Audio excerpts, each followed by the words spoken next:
السلام الله عليكم ورحمة الله تعالى وبركاته خيارته هو ذا نقد على عنا يسهل كان وأمريك ميديا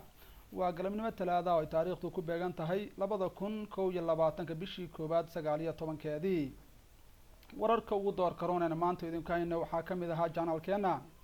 دولة إثيوبيا هي السودان أو سكوهر فدية حدود أي على الشيء يا مر كلاين ودقال دب وقرحي الكاسيو إثيوبيا جولوا وين كشجتي ciidamada TPLF ee gobolka Tigreega ee dhawaan lagala wareegay gabi ahaanba gobolkaasi intiisa badnayd ayaa soo bandhigay ciidamo fara badan oo ay ka qabsadeen dawladda federaalka oo tiradoodu gaarayso in ka badan 400 wafdi ballaaran oo madaxweynaha Djibouti Ismaaciil Cumar Geelle uu u diray Soomaaliya iyo Kenya sidii xal waar looga gaari lahaa caqabada ka taagan dhanka xuduudda ayaa ku soo laabtay caasimaddaasi Djibouti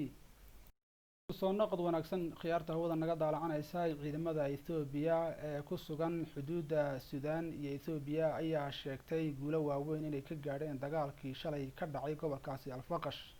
ciidamada Ethiopia ayaa shaaciyay inay dib ula wareegeen 4 tuulo oo gacanta ugu jiray toddobaadadii la soo dhaafay